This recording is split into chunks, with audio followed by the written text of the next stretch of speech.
चलिए, तो last class में हम लोग इम्प्योरिटी डिफेक्ट की बात कर रहे थे। ये हमारे पास ए बी है, मैंने इसमें बी ऐड कर दिया तो AB2 बन गया, ठीक है, AB2 बी ऐड कर दिया AB3 बन गया। क्लियर?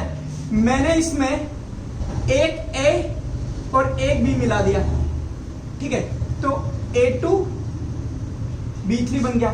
तो आप ये समझिए कि इसमें 1:2 का रेशियो है A और B का, इसमें 1:3 का रेशियो हो गया, नॉन स्टोइशियोमेट्रिक डिफेक्ट हो गया। इसमें कितना हो गया? 2:3 का, ये भी नॉन स्टोइशियोमेट्रिक डिफेक्ट हो गया। अब मैंने क्या करा, A के 4 कर दिए और B के 8 कर दिए। अब इसमें कितना है? 1:2 का रेशियो है, तो ये हो गया आपके पास स्टोइशियोमेट्रिक डिफेक्ट। नॉन स्टोइशियोमेट्रिक और स्टोइशियोमेट्रिक, तो स्टोइशियोमेट्री में स्टोइशियोमेट्री चेंज नहीं होती है, तो नो चेंज, और इसमें चेंज हो जाता है। तो यहां पर देखिए स्टोइशियोमेट्री चेंज नहीं हुई है, तो इसको मैं इसको डाल दूंगा मैं स्टोइशियोमेट्री में, और ये हो गया मेरा नॉन स्टोइशियोमेट्री में। लेकिन अगर मैं इसमें कोई एक एटम डाल देता हूं C, तो फॉर्मूला बन गया AB2C। अब ये ना स्टोइशियोमेट्री में आएगा ना नॉन स्टोइशियोमेट्री में, ये आ गया हमारा इम्प्योरिटी डिफेक्ट। क्लियर? तो इसीलिए इसको हम अलग से पढ़ते हैं कि अगर सोडियम क्लोराइड के क्रिस्टल में या स्ट्रोंशियम डाल दें, एल्यूमिनियम डाल दें, तो स्टोइशियोमेट्रिक तो बात की बात है, कंपाउंड ही चेंज हो गया।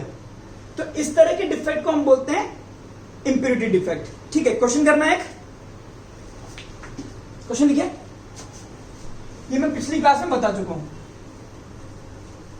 क्वेश्चन लिखिए, कहता है NaCl का लेटिस है। सपोज कीजिए ये रहा आपके पास NaCl का लेटिस, ध्यान से देखना किस तरह से इंप्योरिटी मिलाई जाती है, किस तरह से डिफेक्ट क्लियर होते हैं, क्रिएट होते हैं।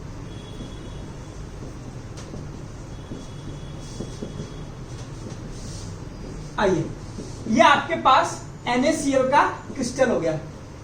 अब मैं इसमें एक एटम मिला देता हूं स्ट्रोंशियम का, स्ट्रोंशियम +2।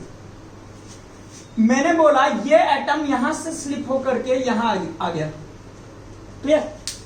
अब ये जैसे ही यहां आएगा तो ये बाहर आ जाएगा, 1+ बाहर आ गया, और स्ट्रोंशियम यहां पर इसके लेटिस में आकर के एडजस्ट हो गया। अब इस पे प्लस चार्ज बढ़ा या नहीं बढ़ा? बढ़ गया। एक सोडियम प्लस निकला है और उधर से स्ट्रोंशियम +2 आ गया, यानी कि 1+1 चार्ज ज्यादा आ गया। अब इस 1+1 चार्ज को कैसे बैलेंस करेगा? इसके लिए एक सोडियम अपनी जगह छोड़ करके बाहर आ जाएगा। ये सेक्रीफाइस करा गया सोडियम के थ्रू। क्यों करा गया?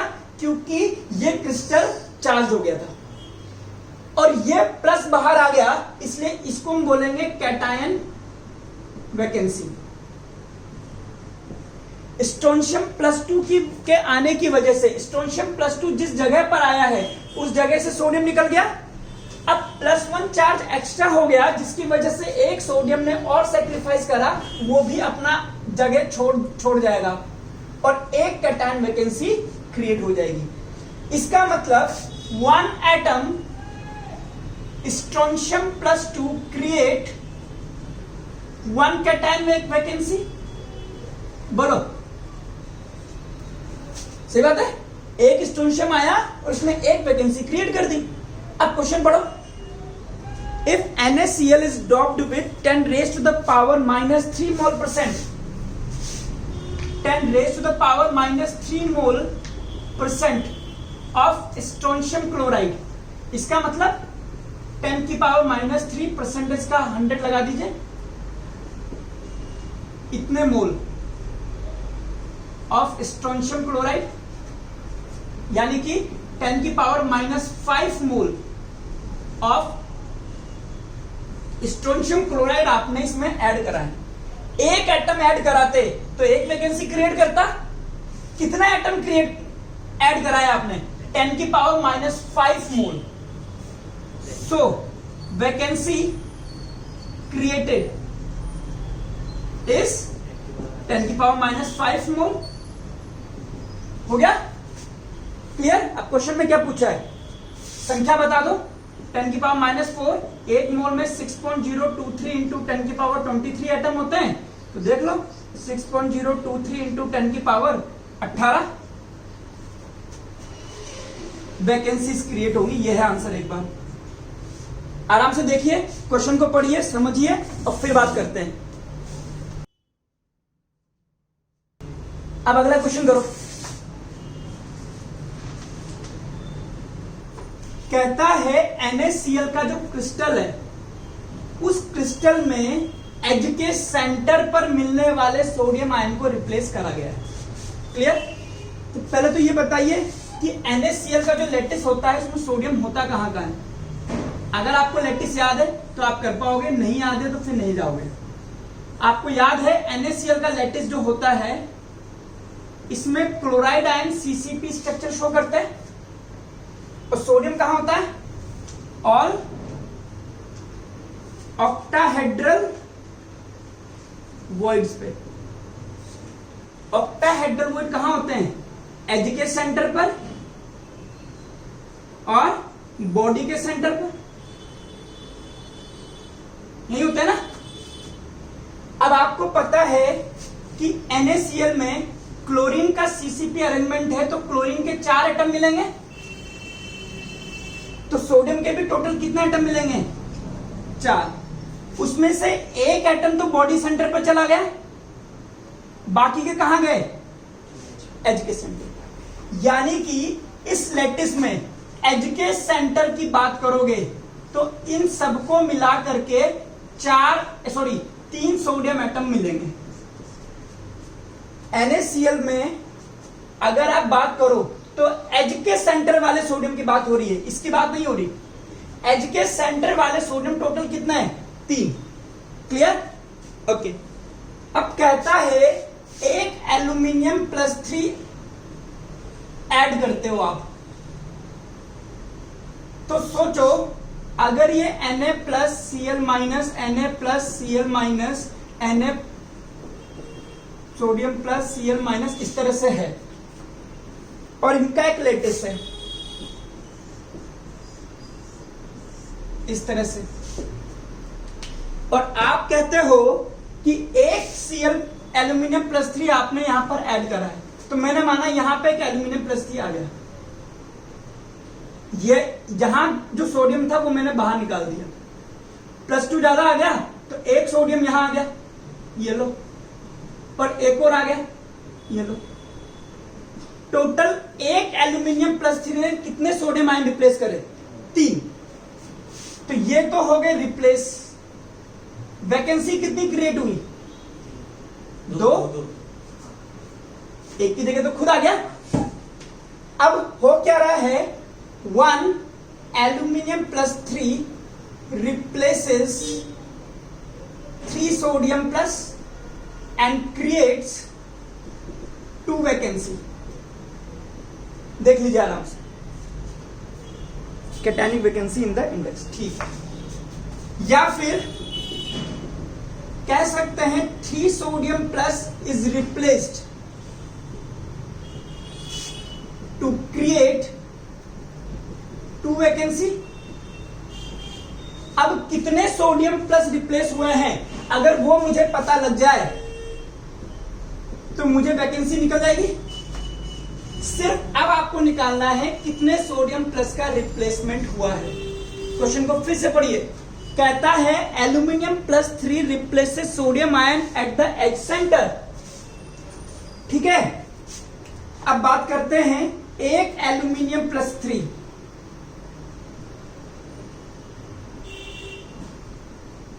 रिप्लेसेस 3 सोडियम प्लस, और कितने सोडियम प्लस है हमारे पास? 1 मोल NaCl है। आइए 1 मोल NaCl, तो कितने सोडियम आयन है?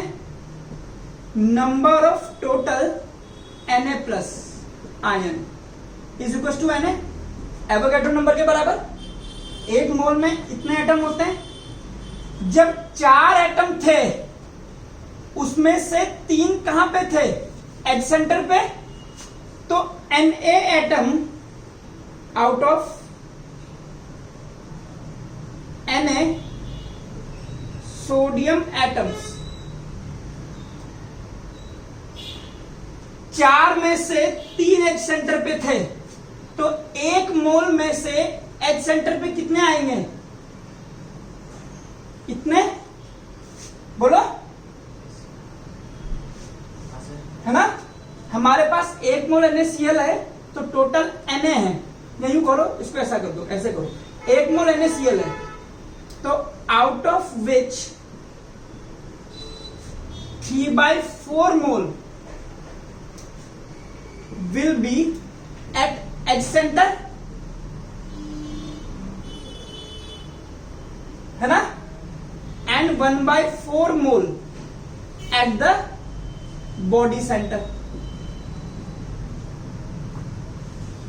पहले ये तो पता करो कितने सोडियम एटम रिप्लेस हो रहे हैं, out of which 3/4 moles atom कहां पर है? H के सेंटर पे, और क्वेश्चन में लिखा है कि H के सेंटर वाले सोडियम एटम ही रिप्लेस हुए, यानी कि कितने सोडियम एटम रिप्लेस हो गए?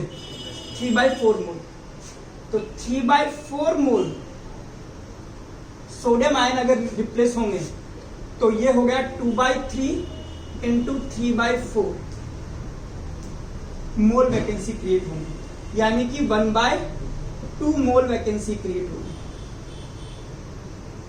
यानी कि 1/2 Na वैकेंसी क्रिएट होगी, यानी कि 6.02 इंटू 10⁻23/2 वैकेंसी क्रिएट होंगी, यानी कि 3.01 इंटू 10⁻23 वैकेंसी क्रिएट होंगी, और ये रहा आपका आंसर।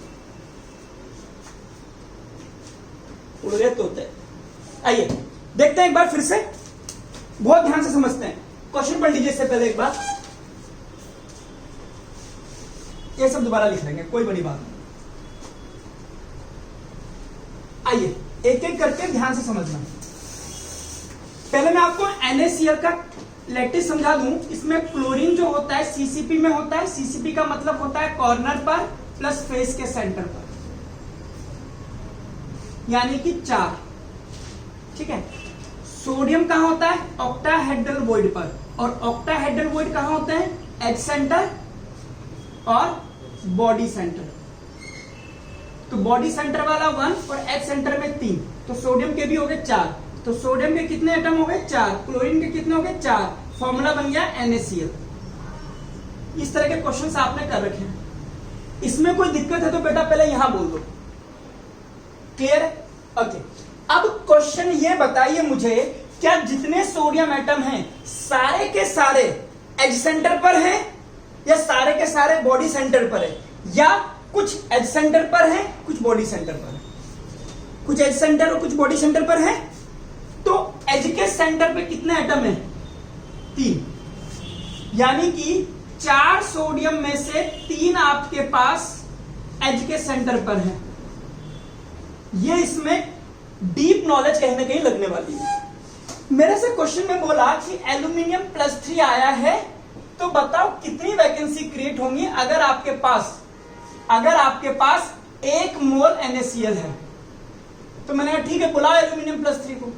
एल्यूमिनियम +3 यहां आया, इसने इसको धक्का मारा, 1 सोडियम गिर गया, 2 दुखी हो गए बैलेंसिंग के चक्कर में, तो दोनों यहां आ गए। तो मुझे बेटा इतना पता लग गया, ध्यान से देखना, 1 aluminium +3 replaces 3 sodium plus and creates 2 vacancy. Clear? मुझे ये तो नहीं पता कि एल्यूमिनियम +3 कितने हैं। उन्होंने बोला है कि एल्यूमिनियम +3 ने H के सेंटर वाले जितने भी थे सबको हटाया है, इन सबको हटाया है। बट ये सारे के सारे सोडियम तो हैं, बट सोडियम तो यहां भी था, उसको थोड़ा ना हटाया है। तो हमें यह देखना पड़ेगा कितने सोडियम को इसने रिप्लेस करा। अगर मुझे यह पता लग जाए तो मैंने इस लाइन का यूज कर लिया। मैंने क्या यूज करा कि 3 sodium is replaced to create 2 vacancies. अब अगर मुझे कहीं से पता लग जाए कि टोटल कितने सोडियम आयन रिप्लेस हुए हैं, तो मैं यूनिटरी मेथड से वैकेंसी निकाल सकता हूं। क्लियर? फिर मैंने कहा कि सोडियम जो रिप्लेस हुआ है वो कहां से रिप्लेस हुआ है? एच के सेंटर से। तो मैंने कहा ठीक है, एच के सेंटर पे कितने सोडियम है? कि 3। बट आपके पास क्या 3 सोडियम थे? उसने बोला है आपके पास है क्या ये बताओ। हमारे पास 1 मोल NaCl है, यानी कि 1 मोल Na+ है। बोलो है या नहीं है? क्या ये सारे रिप्लेस हो गए?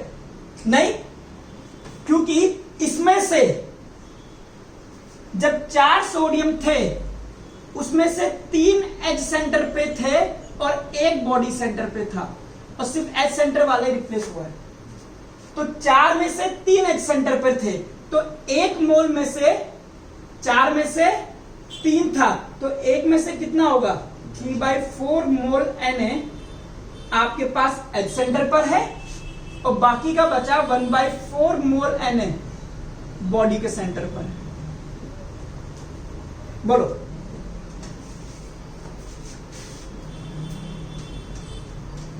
और रिप्लेस कौन सा हुआ है?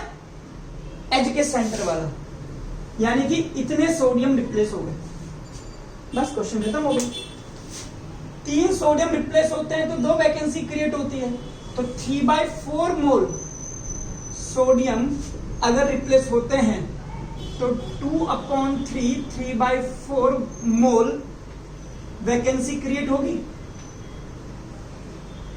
यानी कि 1/2 मोल वैकेंसी क्रिएट हुई, यानी कि 1/2 इंटू 6.023 इंटू 10⁻23 वैकेंसी क्रिएट हुई है, यानी कि 3.01 10⁻23 कैटायनिक वैकेंसीज क्रिएट हुई। बस खत्म। एक और क्वेश्चन करो जल्दी से। किसी भी यूनिट सेल की डेंसिटी क्या होती है? Mass of all the atoms in a unit cell upon volume of unit cell. Okay. मैंने बोला FCC है, FCC में एक एटम का मास मैंने माना m है, मास ऑफ 1 एटम इन ग्राम। तो FCC में कितने एटम होते हैं? 4 और A3।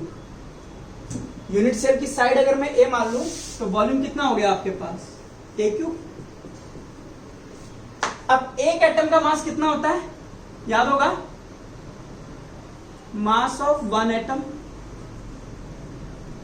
होता है इसका मोलर मास अपॉन Na, यानी कि 4 एटॉमिक मास या मोलर मास। अगर आप एटम की बात कर रहे हो तो एटॉमिक मास, ये हमने 10th में भी पढ़ा है, 11th में भी पढ़ा है, मैंने उस दिन भी बताया था। तो एटॉमिक मास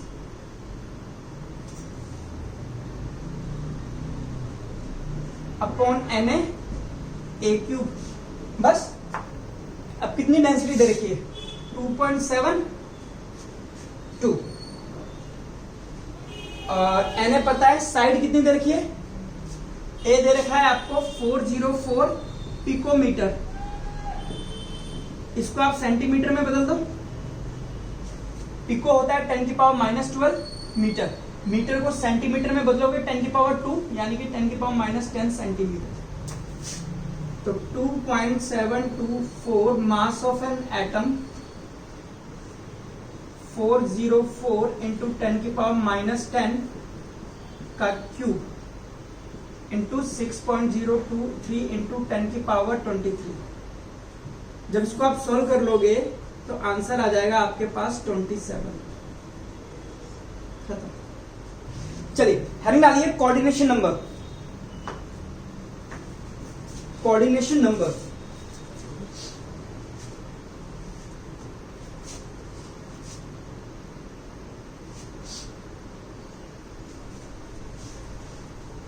इसमें भी क्वेश्चन आते हैं, 1 मार्क्स के क्वेश्चन आएंगे।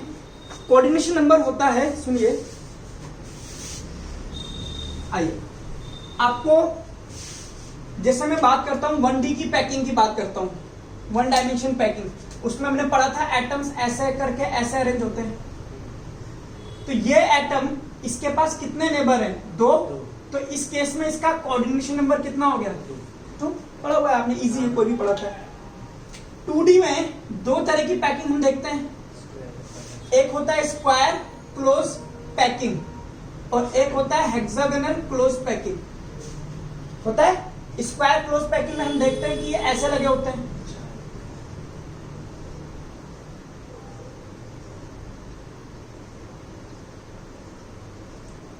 अब किसी भी एटम को पकड़ लो, ये कितने एटम से टच हो रहा है? 4 से। तो स्क्वायर क्लोज पैकिंग जो होता है, इसका कोऑर्डिनेशन नंबर कितना आ गया? 4। क्लियर? हेक्सागोनल क्लोज पैकिंग आपने देखी थी, ऐसा होता है।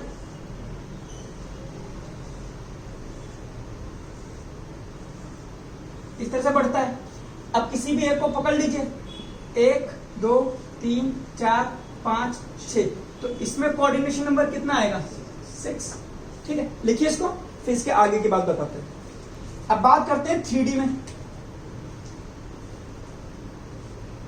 अब 3D में क्लोज पैकिंग के बजाय हम सीधे जो यूनिट सेल है वही पढ़ लेते हैं, वो भी तो 3D पैकिंग है, BCC SCC FCC।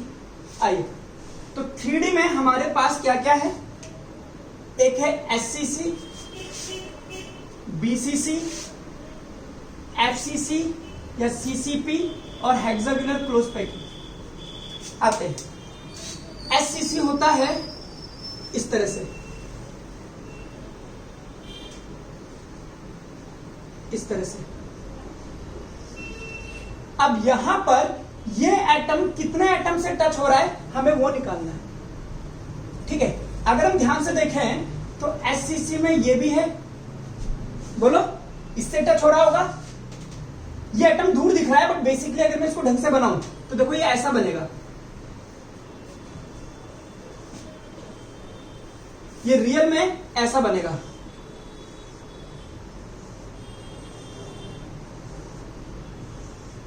इस तरह से। तो इसको देखो, ये कितनों से टच हो रहा है? 1 2 3। ऐसे ही इसके ऊपर भी एक सेल होगी,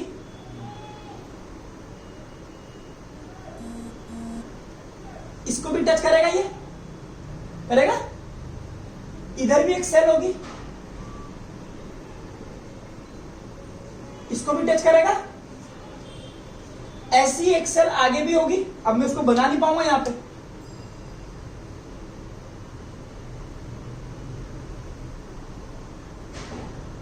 इसको भी टच करेगा, है ना, जो इस साइड पे आएगा। तो कितनों को टच कर दिया इसने? 1। अच्छा, यहां पर है हमारे पास 2 3 4 5 6। तो SCC में कोऑर्डिनेशन नंबर हो गया 6।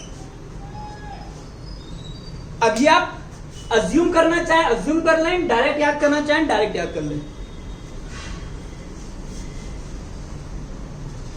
बट अपनी तरफ से सोचिए कि इसके आसपास और भी सेल होंगी, तो अपनी लाइन पर, डायगोनल वाली नहीं, ये तो इससे दूर हो जाएगा, जो अपनी लाइन पर है, तो इससे कितनी लाइनें आप खींच सकते हो, वो सारे एटम टच कर जाएंगे आपको इससे। तो 1 2 3 4, ये आगे भी जाएगी 5 और ये आगे भी आएगी 6। तो इस 6 की 6 लाइन पर जो एटम मिलेंगे सबको टच करता हुआ जाएगा ये इस तरह से। तो 1 2 3 4 5 6।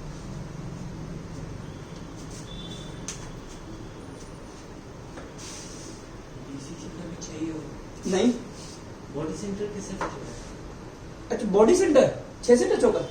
आओ, नहीं, बॉडी सेंटर तो देखना।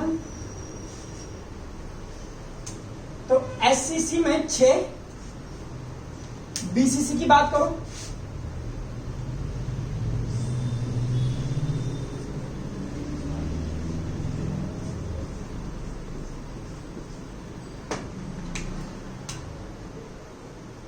ये बड़ा होता है सबसे, तो सबसे टच कर जाएगा, तो 8 हुआ इसका।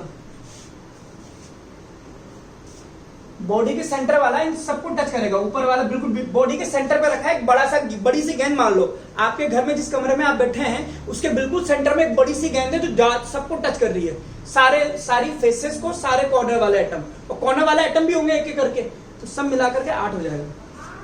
बेटा वही बताया था मैंने कि सेंटर वाला जो एटम है मैं इसमें बना कर तो कितना एक्सप्लेन कर पाऊंगा। क्या आप सिर्फ ये सोचो कि ये जो एटम है ये सबसे टच करता है इनसे, ये इतना बड़ा एटम चारों तरफ रखा रहता है। आप समझ सकते हैं आप जिस रूम में बैठे हैं उस रूम के बिल्कुल सेंटर में एक बहुत बड़ी सी गेंद है जो सारी दीवारों को टच करती है, दीवारों को, फेस के सेंटर को टच करेगी इस तरह से। आप सोचो तो फेस के सेंटर वाले तो सारे टच हो ही गए है ना, बट वहां पे एटम नहीं था, कोई बीसीसी में तो नहीं था यहाँ पे कोई एटम, तो जो कॉर्नर वाले एटम रखे हैं वो भी तो रखे होंगे। ये जो एटम रखा है ये नीचे वाला ये सब मिल करके सेंटर वाले एटम को टच कर रहे होंगे इस तरह से।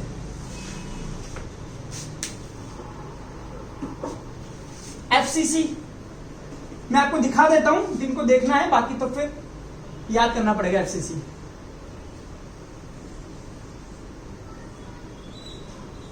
ये एटम कितनों को टच कर रहेगा समझना, एक इसको टच कर रहा होगा, एक इसको, एक इसको, एक इसको, एक इस वाली फेस के एटम को,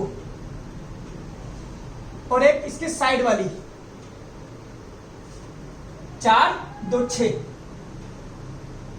ठीक है। अब ऐसे ही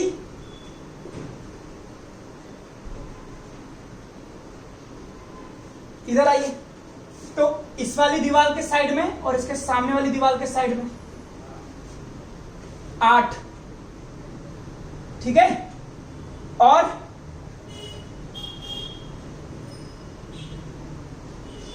नीचे वाले को, ऊपर वाले को, नीचे वाले को, ऊपर वाले को 12।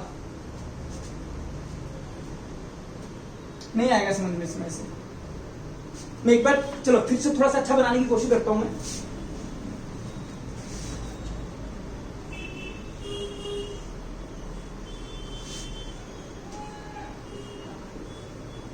देखो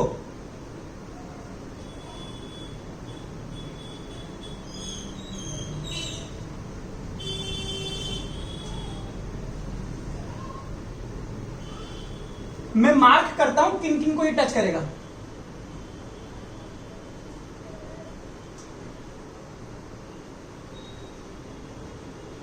एफसीसी यही तो था ना,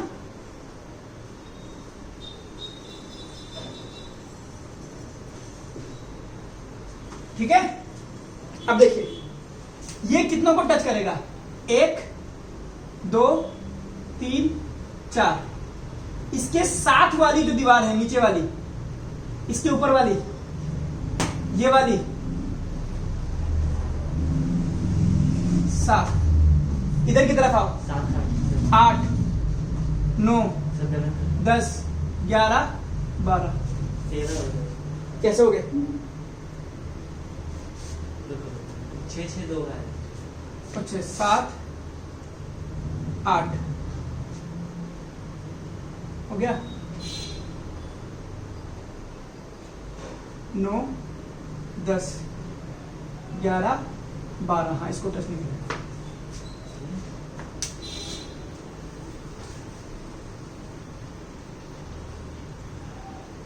बनाइए मत, सिर्फ लिख दीजिए 12, खत्म। और इसका भी 12 होता है, रट लीजिए 12 8 6, ये याद कर लीजिए, कोई आपसे डिटेल नहीं पूछ रहा। 6 8 12 12। बीसीसी का तो वैसे भी याद हो जाएगा, बी ऐसे बनाते हो ऐसे ही 8 बन जाएगा आपका, खत्म।